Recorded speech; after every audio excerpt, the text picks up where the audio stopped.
They've seen orbs in this bridge. So, oh my gosh. Yeah. This is the Exploring the National Parks podcast with Dirt in My Shoes. My name is Ash, and I'm a former park ranger and the founder of Dirt in My Shoes. I think that the parks are best seen from the trail, and I'm here to make national park trip planning easy. And I'm John. I carry the kids on the trails, I tell stories, and notice all the things that Ash doesn't care about much, like rocks. Join us as we show you around America's spectacular national parks. We're sharing our favorite places, fun facts, adventures, and misadventures. And we'll even throw in a little trip planning. Let's start exploring.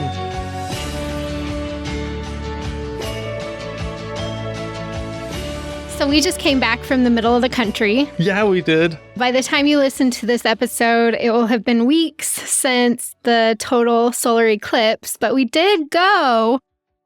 And our plans were all over the place. But the reason I bring it... putting it so softly, it feels like at the moment, because we're still recovering from the trip. We are, but the reason I bring it up is because the park we're talking about today, Cuyahoga Valley, like I was looking at the map. I think I'm always surprised by the middle of the country because I just don't know it very well. Okay. It's not somewhere that we spend a ton of time. Right. That is true. So this trip that we took to go see the eclipse, it was like hitting those Midwestern states and stuff. And then I look at the map. We ended up in Arkansas for the eclipse. That wasn't our plan originally. Boonville, Arkansas. It was really fun. But we were only a few hours from Hot Springs National Park, and we weren't that far. I mean, compared to how much we'd already driven, we weren't that far from Gateway Arch and stuff like that. And I was just like, we were so close to spending more time in this area that we never really visit very much. And I'm just kind of sad about it. Like, I'm sad we didn't have more time. Yeah, it's true. We've actually, I don't know, I think that sometimes we've been so many places, I forget some of the places that I thought are really cool. And Oklahoma, especially eastern Oklahoma, was really neat. And Arkansas was just really pretty. Yeah, we really loved that area. But in preparation for this episode today, I'm looking at all the Cuyahoga Valley stuff and like reliving our time there, all the things that we've done there, and just feeling like I really need to go back. Yeah. I really want to. I think so. It's a cool area. And again, it's kind of one of those spots where like if you're going to the national parks, you're kind of just passing through that whole middle section of the country because there's not a lot of national parks right in there. No, not really at all. And so if you're, you can go east and you can hit some of the big eastern national parks, or you can go west and just have a million options. The middle of the country, I just feel like we need a podcast episode about something in the middle of the country. And so that's why we're talking about Cuyahoga Valley National Park in Ohio today. Cuyahoga Valley National Park in Ohio is so incredible. It's got an amazing history, and I absolutely love it. I'll just mention two quick things. It's very important for the development of the frontier, and it's huge for the environmental movement as well. What's really crazy about this park, I feel like a lot of people don't know a lot about it, even though it actually is a pretty highly visited park. So this national park, with the 2023 numbers came out just a month or two ago, it's national park number 12 in visitation. Right. With almost 3 million visitors. Yeah. So it sees actually a lot of visitation, but I just feel like it's not a park that very many people talk about. It's not one that you're going to see brought up a lot on Instagram or anything like that. If you're looking for information about this park, there's actually not that much, which is why we wanted to jump into it today, just to help you maybe discover a new place that you've never thought of visiting and somewhere that we think is really cool. Definitely. So this national park is actually considered an urban national park, which might throw you a little bit if you're used to a lot of the national parks, especially in the West, that are just kind of out in the middle of nowhere. Right. So this national park actually has a ton of different ways that you can access this park. And it's situated right in between Cleveland and Akron, Cleveland Ohio. rocks. Cleveland rocks. Do you remember that show? No. That's the Drew Carey show. Oh, really? Yeah. I don't think I ever watched that. Oh my gosh. Yeah. I think everybody thinks Drew Carey is famous for being on The Price is Right. No. No. He was famous for his own TV show in Cleveland. Oh, I didn't know it was in Cleveland. That's funny. Yes. It was a pretty awesome, when they used to do beginning TV shows, like with the song, and you'd introduce each character and they had their moment. They'd smile at the TV. Yes, I wish that they still did that. Exactly. That was in Cleveland, huh? Yeah, Cleveland. I don't mind Drew Carey, but I am a Bob Barker girl through and through. Like, he does not, I can't watch Price is Right anymore. That's because too bad. I loved Bob Barker so much. I love Drew Carey so much. I grew up on Bob Barker. I grew up on Bob Barker too, but Drew Carey, there's an episode of Community where he has a hole in his hand, and like to entertain everybody in the room that are his employees and know that they're going to talk about him afterwards, he's like, I'm going to give you something. And he drops like a marble through the hole in his hand. That's disgusting. Give them all something to, gossip about. I just thought that was the funniest thing. So when you think of Cuyahoga Valley, you can remember Drew Carey. Yes. You should definitely remember Drew Carey. Because Cuyahoga Valley National Park is just south of Cleveland and just north of Akron. So it's kind of just sandwiched in the middle. Mm-hmm. And then there's a ton of little towns just all around it. And it's weird because when you drive to this park and you're coming in and you're like, you feel like you're driving through someone's neighborhood. Yes. And then all of a sudden you're at the park and you're like, and the reason you wait. have that feeling is because you are driving through someone's neighborhood to get to. And what a beautiful neighborhood it is. Yes, it's true. I mean, it's so pretty. But yeah, it is kind of weird to like feel like it's just there, like in the middle of all these houses and stuff. Mm-hmm. So it is really more of an urban park. It's somewhere that you can just pop in for a couple hours if you want. And a lot of people do. The other thing that I thought was interesting that a lot of people don't know is that this national park is a fee-free national park. Which is how I wonder sometimes how they get the visitation numbers. Are they just kind of guessing? I don't know. Do they count people, the visitors, have somebody at the door like they used to during COVID with like a clicker counting people that comes through?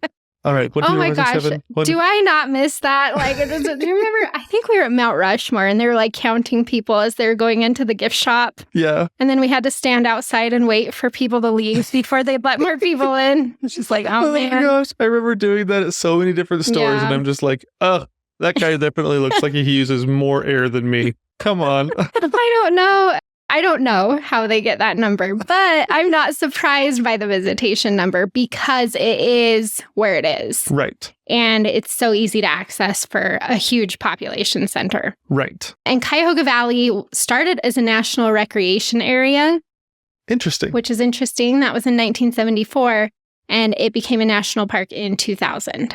So it's a really new park. It's pretty new, yeah. And they've done a lot to it. They just finished fixing up the main visitor center in the park. It's just kind of a work in progress. Yeah. Honestly, in a lot of ways, that's kind of the story of this park. Pardon our dust. It's the motto of Cuyahoga Valley. Okay, now it's time to sell it, John. Now we have to convince people to go here. Okay. Despite the dust. Yes. So today we're exploring the whole park. So let's start at the northern part of the park. Okay.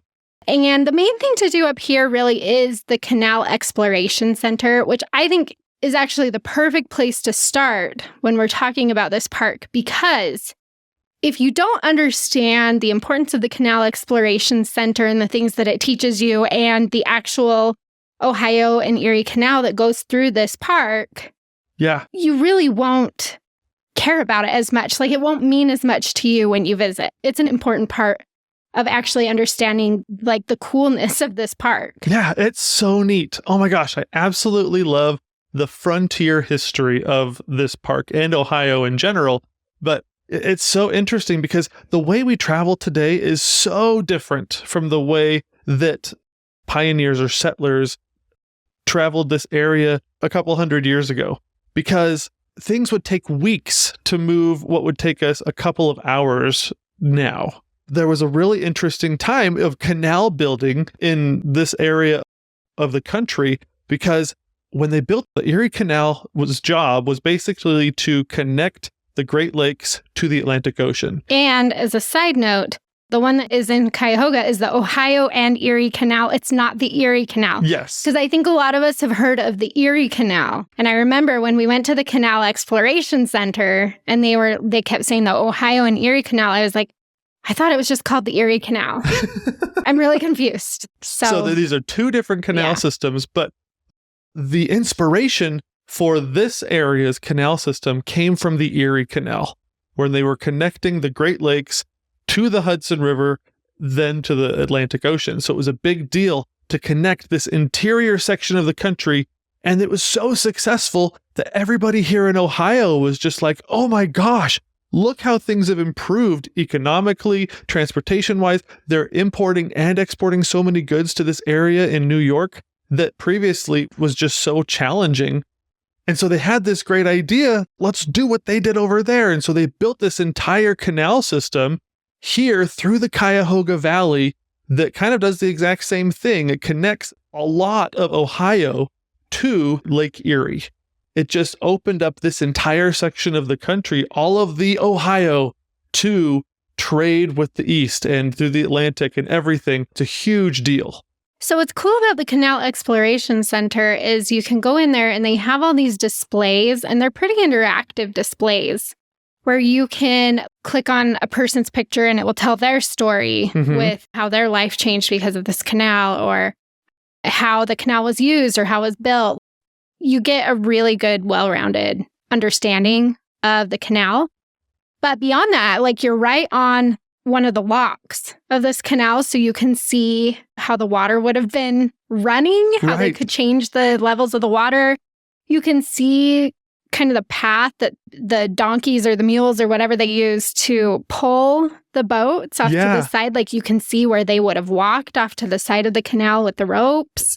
Not only are you able to learn about it in the exploration center, but then you can go outside and actually see what the exploration center is talking about. It's so neat, and it's so cool that all of this is preserved. It's fun, but you have to kind of put yourself in the mindset so that you can appreciate what you're seeing, because at the time, all of these locks and this canal system was groundbreaking technological advances that were just changing the life of everyone in the area. Well, and it brought a lot more people to this area. Yeah. So I think that's a really cool place to start, so that as you're going through Cuyahoga Valley National Park for the next day or two while you're there, you're looking for the signs of like, oh, there's the canal right there. Or this old building was part of that initial like movement forward into the frontier and stuff like that. Like, it kind of puts the coolness and the importance of this area in perspective. Right. So that as you're traveling around, you're actually having a much better understanding of what you're seeing. Yeah, definitely. So on that note, though, with the Canal Exploration Center, one of my favorite things, actually probably my favorite thing to do, I don't know, I went back and forth. It's hard for me to choose a favorite, but I do think probably my favorite thing to do in Cuyahoga Valley National Park is to ride bikes on the towpath trail. Yeah, that is so much fun. And it's called the Ohio and Erie Canal Towpath Trail because basically what they did is they paved over the towpath, which, as I mentioned, is like that path that the mules and the livestock would use to like pull the canal boats. And so it's all off to the side of the canal. Right. And then they paved over it and made it into just like this big, long biking, walking path for you to just enjoy as you go through Cuyahoga Valley. It's probably good to point out that also the river is not the canal. Right. And you will see the river from the towpath. Right. And so I feel like nowadays, because the canal, it's not a complete system of canals and everything, you'll see pieces of it here and there, but it more so follows the river sometimes. And so sometimes you can kind of forget that, oh, I'm on the towpath, but the river winds in and out. It's really scenic, but there's lots of really cool wildlife along the river. And in the canals, a lot of the wildlife is actually kind of taken over some of these locks. And you've got some really pretty areas, reflection pools almost. It's man-made, but it's been reclaimed by nature. Yeah. It's kind of cool. That's what I like about biking the towpath. I think it's a really cool experience because we've been on biking paths before in other parks and stuff, but this one has the history of the canal system behind it. Mm-hmm. And as you're going along it, you can see remnants of these canals. You can see remnants of these locks. It takes you through basically the most popular areas of the park because it starts up, well, it goes even beyond this, but you can start at the Canal Exploration Center and you can ride this tow path all the way down. There's road bridges and stuff that you'll go under. The Boston Mill Visitor Center and the Peninsula area, which is kind of the hub of the park, the main center of the park, like the towpath trail just goes right through here and connects a bunch of stuff. Right. And then it continues down all the way down to the bottom of the park and beyond. And so it's a really cool way to, after you learn about the canals at the Exploration Center, to then actually just bike along that same route, right. which I think is really cool. Yes, definitely. So that, to me, I think is my favorite. No, I don't know. We're going to get into some other cool stuff about Cuyahoga Valley. I know exactly the internal struggle that you're having right now, because one of these other activities that you can do in the park is so unique, but it's really hard to choose here. Both of them go right through the middle of the park from north to south. You can travel the whole thing. So yeah, I'm just kind of like, I don't know. Oh, man. And they're both man-made. Yes, exactly. So anyway, we'll get to this other one here in a minute. But that's really the history of the canals and stuff. You're going to want to learn that when you get to Cuyahoga Valley. Yes. So that you can better enjoy the park. So that's mainly the northern end of the park. This park is not that big. It's really not. So as we head south, as I mentioned, you get more toward the Boston Mill Visitor Center area of the park and down closer to Peninsula, where that's just really the main hub, the center of the park. That, if I was to say, what is the gateway town to Cuyahoga Valley? I would probably say Peninsula, but there's like nowhere to stay. I know. It's the gateway town, but there's very few amenities, but it's smack dab in the middle of the park. It is. And when you look at the map, you'll see like the green all around the town of Peninsula. So it really is just like it's this little town kind of in the middle of Cuyahoga Valley National Park. Yeah. Yeah, I mean, but there's like nowhere to stay there. Which I will say is uncommon for the United States national parks, but pretty common when you go to Canada. Yeah. And so this is more of a Canadian national park. I don't know if they'd like you saying that, but yeah. So like the Boston Mill Visitor Center, that's actually like a rehabilitated building from the 1800s, I believe, that they just finished actually a big construction project in it. So that's really cool. You can go see that. You can hike to Blue Hen Falls from right here, which is a really pretty little hike through the forest down to a little waterfall. We really like that one. As far as waterfalls go, though, the main one in this area that you absolutely do not want to miss is Brandywine. Right. And that one made our list of one of the top national park waterfalls in our waterfalls episode. Yes, it did. It's really pretty. It is really pretty. It's like the perfect, idyllic postcard waterfall. Yeah. It really true. is. It is really cool. And there's just enough water that it is, I feel like if as you travel around the country, you find like a million Bridal Veil waterfalls. Well, there is a Bridal Veil Falls that we like to go to just outside of Cuyahoga Valley. Right. But my point is, like the way that water sometimes falls in different ways, like this waterfall, it's just got the perfect movement of water to just fill up the space, and it makes it really easy to have those like delayed time-lapse photos where the water is super flowy. Right. I don't know. I really love that waterfall. Yeah. Plus the fact that it says Brandywine, which is a perfect way to mention any of Tolkien's work.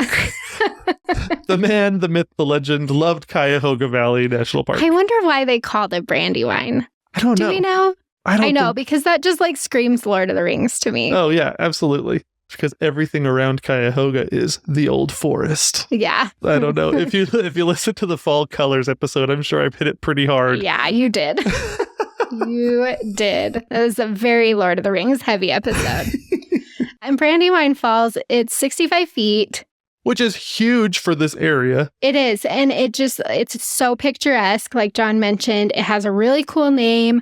It doesn't take too much to get there. You really just park in the parking lot and then just walk down a little sidewalk to get to the viewing area. Yeah. So it's It's really not that hard. accessible to a lot of people. You can get in there and see it without much work. If you want to hike around it, you can. I also want to mention just like steps from Brandywine Falls is one of the only, there's only 2 lodges in the park. Yeah. And the inn at Brandywine Falls is right there. And it's this gorgeous house. It's an old bed and breakfast. Yeah. But it's like right next to the falls. Yeah. It's so cool. Who got this? Whose house, got this spot? I know. So whoever was just like wandering around, trying to figure out a good spot to settle, build his farmhouse. Like, wait a second. Perfect Did I just spot. find the only really big waterfall in this whole area? Building something pretty here. Yeah, and it is pretty. I want to stay there so bad. We've never stayed there. So that's right there as well. But it's just a really cool area. It doesn't take much time to go see the waterfall, but it is one of my favorite stops in Cuyahoga Valley. Yeah, it's awesome. And while we're in the peninsula area, I should mention one of the funnest named restaurants that we ate at while we were in the area. Do you remember eating at this place? I do. Of course. The Winking Lizard. We got their wings. Yeah, it was pretty good. It was pretty good. I did like that. But yeah, we sat there with the boys. We had some boneless chicken wings, and it was really yummy. I liked it. After we returned the bikes. Yeah, so from Peninsula, you can rent bikes. I think it's called Century Cycles. Anyway, we have it linked on Dirt in My Shoes. Right. On the things you can't miss list for Cuyahoga Valley. But we didn't bring our bikes with us, so we rented bikes when we did the towpath trail last time. Mm-hmm. And it was super simple because the bike rental is just right off. Like I said, the towpath trail just goes north to south through the center of Cuyahoga Valley. And so you can rent bikes right there in Peninsula, and you don't have to even drive them anywhere. You're just right there. Yeah. And then from there, you can choose to go north or south either way. But we really like going north past Boston Mills and up kind of to the bridge that crosses up there. Bridge is so pretty. Yeah, it's called the Station Road Bridge. So we like that route, but you could go south as well. It was really funny because our kids were both too young to ride their own bikes. And they were both small enough that we thought we could just shovel them both into one bike trailer. Because I'm not strong enough to bike with a bike trailer. It has to be John. I am a terrible biker. Here's the thing. I am terrified of bikes. But I have to amend that statement. You're getting better. I have been working really hard on not being terrified of riding a bike. So I've been forcing myself to do it, and I'm doing okay. Mm-hmm. But yeah, so I was not going to pull a trailer with a kid in behind me. I don't even trust myself on a bike. Yeah, so it was so funny. We stuffed both kids into one trailer, and John was pulling them both, dying. I was fine. I think I was fine. The funniest and the hardest part was that at the time, I think our oldest was 4, maybe 5, and our youngest was 1 or 2. The youngest one was so young that he couldn't really control where his body was going. Have you ever been in a car and you're going around curves like with your friends and you play the game? You can either call it corners or Jello or something like that. I've never called it Jello. You've never called it Jello? No, everybody calls it corners. Oh, Back me up on this. It's called corners. I loved calling it Jello because of the visual. But the older one would always complain because every time I'd go around a corner, the younger one had no control over his faculties. He could not control his body, and so he was just like slamming into his brother, even though I was trying not to go very fast. And then at the end of the ride, just mayhem, and it was crazy. I've never seen a massacre of goldfish all over the trailer of that thing. It was so bad. That took a while for us to clean out. But it was the only way to keep our youngest happy enough to go on a bike ride with us. He is not appreciating that whole situation. No, and I felt bad too because it was kind of hot and stuffy in that trailer, but we couldn't open it up a little bit more because our youngest, and so they were both kind of hot and sweaty in there too, and it was kind of a mess. We've done better since then, and now they both ride their own bikes, so that makes a difference. Now, the other thing, and this is why I was wavering with how much I like the towpath trail versus this other thing. But the other thing you can do in Cuyahoga Valley that I just think is so cool. Yes. Is you can ride the Cuyahoga Valley Scenic Railroad. Yes. There's a train. There's a train that goes through the middle of the park. It goes from north to south. the conductor wears the cool conductor's uniform. It's so cool. It's so picturesque. It is a beautiful train. Yeah. They take care of it so well. The outside is it's just gorgeous. It looks historic. I mean, it is historic, but like, it's not a dingy train. Yeah. I mean, think to yourself, I'm going to have a beautiful national park experience, and then add in whichever you choose, the Polar Express train or the Hogwarts Express. Mm-hmm. Either one of those counts, because it will put into your mind like how beautiful the setting is, how beautiful the train is. And it's just like a throwback to an era. We don't ride trains anymore unless like you're in a city riding a subway, but it's nothing like a dirty subway. You know what? Trains are coming back. I've noticed. In fact, I've had a lot of people, well, I wouldn't say a lot, but enough people email me saying, we're taking the train to, most of the time it's Glacier National Park. Right. I was thinking that was probably what it would be. Yeah. But their question is always like, but then what do we do when we get off the train? How do we see the park? How do we get to the park? But it's getting more normal. Yeah. Actually, I feel like train travel is kind of having a revival. And so it's just really fun that there's this train line that goes through Cuyahoga Valley National Park. Yeah. That you can ride while you're there. And of course, our kids were just over the moon to see a train in a national park. To be on a train? Yeah. It was super cool. They do so many cool things with this train, too. So it's not just like they only do the short area within the national park. Yeah, because you can do that only. Yeah. And you can get off at various stations and stuff. You can just ride basically within the national park. Right. But it goes beyond that, too. Yeah, and you can do things like they have a murder mystery dinner that you can do on the train. They have bingo rides, trivia rides. They have family fun tickets that, the crafts and activities for the kids on the ride as well. And so it's just they do that train, I think, really well in so many different ways. But especially the section through the park itself is totally worth it and so beautiful. It's just a really fun way to see a national park. Yeah. And it's part of the history of the park. So it's not like it's like this unconnected, somebody just wanted to make money, let's add a train type of tourist trap. Right. That's not what it is. It's the history of the park, again, with those canals and the trains and everything kind of coming into this area. Yeah. As the frontier was being pushed further and further out west. And as the interior then became more and more developed. Yeah. This is a really cool historical area. So the train was a part of that. And I just think it's cool that they keep it historic, but it's a really cool way to see a national park. And it doesn't cost that much and it doesn't take that much time.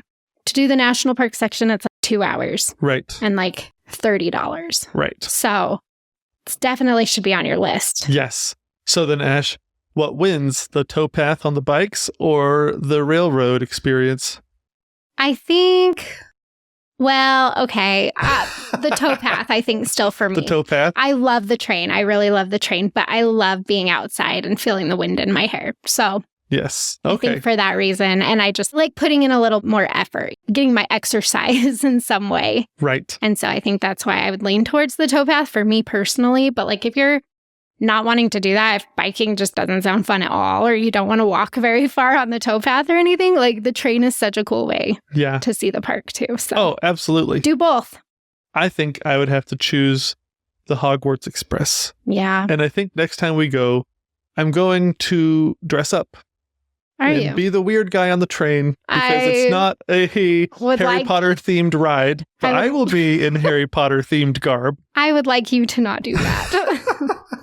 And or you can get a different seat than us. You can be on your own. But if I do Harry Potter, that means that I can provide you with chocolate whenever I want, because I'll have one of our sons act like a Dementor and I'll be Professor Lupin and I'll just give you chocolate every time that he shows up.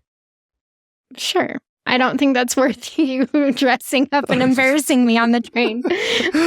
If you fight me on this, then I'm going to dress up like Professor Quirrell and I'm going to have a turban and I'm going to talk to myself. John already did that for Halloween one year and I was mortified. I'm just glad it's dark when you go trick-or-treating, and we weren't in our own neighborhood. We were in his parents', so I wasn't quite as embarrassed. Oh, those good times. Oh my gosh. Well, I guess that means we're not going back to Cuyahoga Valley anytime soon. The other cool thing that I like to do in this peninsula area, I love to hike. I think my favorite hiking trail in Cuyahoga Valley National Park is this trail in the peninsula area called the Ledges. Yes. There's some really cool trails in the area, but this is the one that feels like you get isolated and you get some solitude more so than other stuff in the park. Well, the views on it are so interesting. They're different than you would think you would see. I think that's why, for me, I love it because it's called the Ledges, and it's basically just it's 2.5 miles, this loop trail that you do. And you're going down these cliffs, like in between these cliffs, and there's lots of really cool stone steps, and there's a bat cave, and it feels adventurous, and you're in the trees, but the rocks are really cool. Yeah, and I guess I should rephrase, like saying it still can be a kind of a busy trail, but it is a busy trail. Yeah, because a lot of people like this trail. But you don't feel like you're in the city anymore. Right. That's what I mean when I say you kind of, it's a more of a traditional national park feeling trail. It is. And it's just so cool to be like, the rocks here, they feel like cobblestone, like you're in England, and everything's kind of moss covered. Like it has this green hue, like it gets a lot of rain. And you're just walking amongst like these cliffs covered in moss. I don't know. Some of them are kind of like leaning over towards you. It's kind of interesting. It is. It is interesting. And there's these steps that a lot of people like to take like family photos on and stuff like that. They're so picturesque. They're really perfect for photos. Yeah, they're really pretty. So it's a cool trail. I like it. It is. That's my favorite trail in the park. I love that one. And I think if you can only do one trail, then it should be the Ledges. Yeah. Okay, so that's mainly like that center area of the park. There's a lot to do there. Yes. We've only mentioned like our favorite things, but there's more things to do. There's a lot to do. Yeah. But now let's head south a little bit. And we're getting, like I said, this is not a very big national park. So we're getting to the bottom of the park, down towards Akron. Yeah. We're coming to an area that has a little bit less to do, but still very pretty. Yes, it has one of my favorite features in the whole park. I absolutely love the covered bridge. Yes. That's one of my favorite things. Because we don't have covered bridges in Utah. That's not a Utah thing. I don't know. They said Ohio used to have tons of them, right? It was very popular in that area. And so it's cool to see one because we don't see them very often. Yeah. Well, also, I feel like after I saw it, if you watch Sleepy Hollow or like... It does definitely have Sleepy Hollow vibes. Yeah, exactly. So like the legend of Sleepy Hollow with the Headless Horseman and everything like that, there's a covered bridge, I believe, in that story as well. But the reason, like, I feel like we're, like, once again, we're removed from the transportation of the time in the historical context of this park. So I was reading a book not too long ago about a guy, Rinkerbuck, and he did the whole Oregon Trail with his brother. And they had a covered wagon and some mules. And he was talking about how back in the day, they used to build covered bridges on purpose. It wasn't because they're beautiful or anything. It's because their utility value. Because the livestock that you use, whether it's horses or mules or oxen or whatever, they would freak out if they could see that they were on like a raised something over a river. Really? Because I was going to ask, I actually have no idea why they built covered bridges. Yeah, it's like for the same reason that you kind of put blinders on horses. It makes sense so they can't see the water below as they're walking over it. Right. And in the story of the book that I was reading, he was talking about how they were back east. They had to cross a big river. It was a busy bridge. And so he had to walk the mules and force them across the river and across the bridge. And there was traffic going everywhere. And he was like, oh, now I understand why they had covered bridges, because the animals they just couldn't handle it. And this one bridge is like the last remnant in the park of this time of this type of transportation. Well, so it's the last one in this area, this Akron area or this county. So we're talking about the Everett Covered Bridge, and it's got a really interesting story too. Oh, cool. Did you know that this bridge is haunted? I accidentally alluded to it a minute ago. Absolutely 1,000% haunted. Cool. So there's a story. They actually don't know when the bridge was originally built. Ooh. That's interesting. Yeah, they have no record of it, though they think it was like the 1870s, because around the 1880s, they stopped building them. So they think it's sometime early 1870s, probably. And the story goes that there's a local farmer and his wife, a local man and his wife, that had been visiting friends, and they were going home for the evening. And a storm had come through, and like the river was elevated. The levels were elevated. And so they had to cross at a different spot that they're not used to crossing with their wagon team. And as they were going through the water, it got swept down, and the wife survived, but the husband did not. Ooh. And I think also because it's haunted, and they say sometimes the horses haunt the bridge too, that the horses didn't make it either. Oh. But I don't know for sure. I can't verify that. And also I think it's a true, well, they said they found his body like 4 days later, so it must be a true story.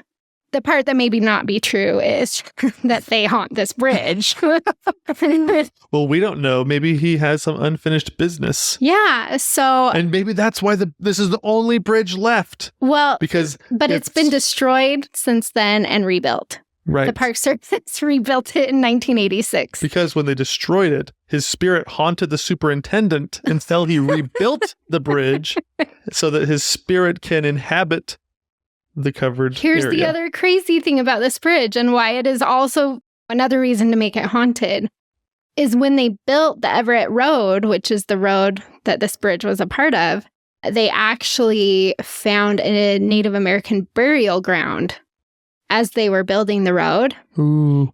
And in those days, it's bad juju. They didn't care. Right. They didn't do anything to like go around it or anything. They're just like, it's fine. And so they built the road over this burial ground. Oh, man. And that's where the covered bridge is now. So, oh, wow. So there's so many things going for the hauntedness of this bridge. Yeah. And we need to put this into our Halloween episodes. It is on the list. That's why I knew it was haunted. Wow. So, yeah. But it's really pretty. It's so pretty. It's a pretty haunted. Just don't go there after dark. I was going to say, we like to go there when it's light outside. But people have said that they have seen some pretty crazy stuff at this bridge. So nice. Like you can hear the horses, and you can hear, they said it was like, I can't remember what they called it, but it's like paranormal talking, like a voice, but it's paranormal noises, but it sounds like a voice. That sounded pretty creepy. They've seen orbs in this bridge. So, oh my gosh. Yeah.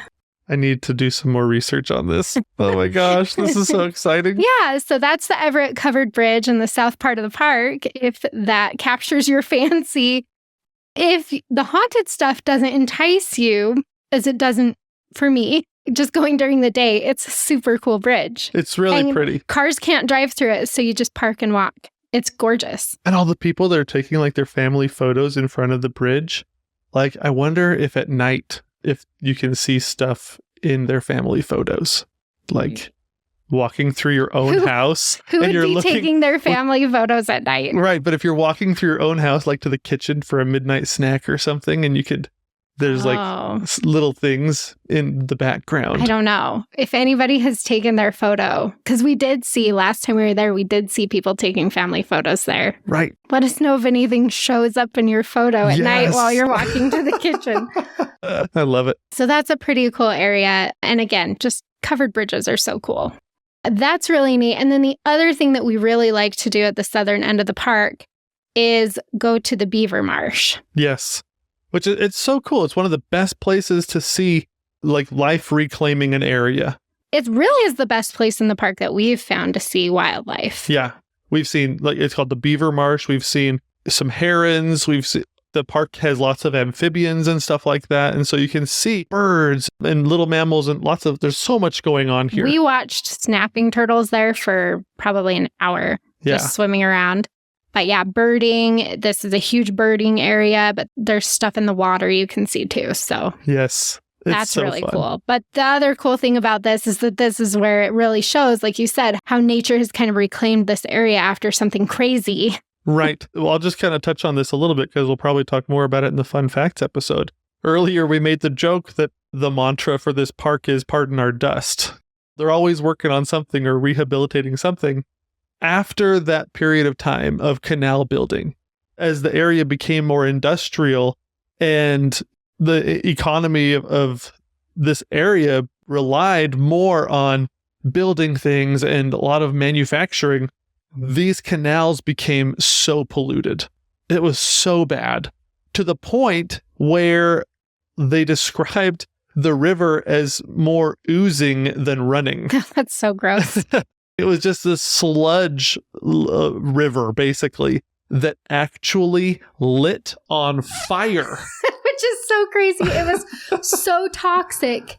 It was on fire. Yes, multiple times. First of all, have you ever heard of a river lighting on fire? But then for it to happen over and over again is just insane.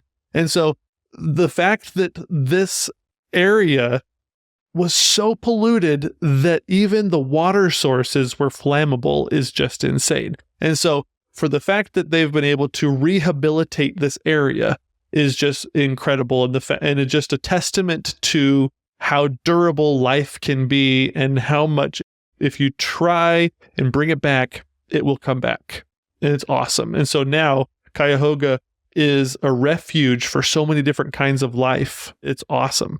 Yeah. I mean, and it really is incredible how much you can see just from this beaver marsh area. Yeah. And then to look at the river and be like, that river used to light on fire because it was so toxic. Like, it's crazy. Yeah, exactly. We'll talk about this more, but this river in particular was one of the major catalysts for the development of the Environmental Protection Agency. Mm-hmm. So like we mentioned, this park is very important when it comes to the development of the frontier and the environmental movement. And this Beaver Marsh area is just a testament to how beautiful this area really is and how strong life is. And it's just awesome. Yeah. I mean, Cuyahoga Valley National Park is definitely such a unique national park. Yeah. And as we've been talking about it, I think hopefully we've given that to you, that feeling of this is unlike any other park I've ever visited. Yeah. Because it is. And you still have the nature around you. It's gorgeous. There's trees everywhere. You've got the river. You've got all sorts of animals and things that you can see. So it still feels like you've stepped into nature. Mm-hmm. You're still in an urban area. So it's kind of cool. It's got so many things that you would typically only find in like national historic sites. It's broadened out so big that the effort has been put into it to restore it so that it can go back to its previous preservation ethic, basically. And so it's just so cool that way. I don't know. I love this for that. It's a mixture of so many things, and it's really a unique national park. All right, so your task for getting to the end of this episode and exploring Cuyahoga Valley National Park with us is to head over to the Dirt in My Shoes Facebook or Instagram page and let us know, would you rather ride the Cuyahoga Valley Scenic Railroad or bike the towpath? Which one do you vote for? I think I chose, but I'm still wavering. Yes. I'm not sure, but we want to hear from you. Which one would you prefer to do to see the park from north to south? And note that a vote for the train is not contingent upon you dressing up. Though if you do vote for the train and you want to include what you would dress up as if you were riding it with John, we would not oppose. Sounds good. I like that. If you enjoyed exploring Cuyahoga Valley National Park with us in this episode, please leave us a 5-star review. We would really appreciate it. And also, the podcast is now available on YouTube. So if you're watching it on YouTube, leave us a little comment. Let us know what you thought. We would love to hear from you. Absolutely. Thank you for exploring the national parks with us, and go get some dirt in your shoes.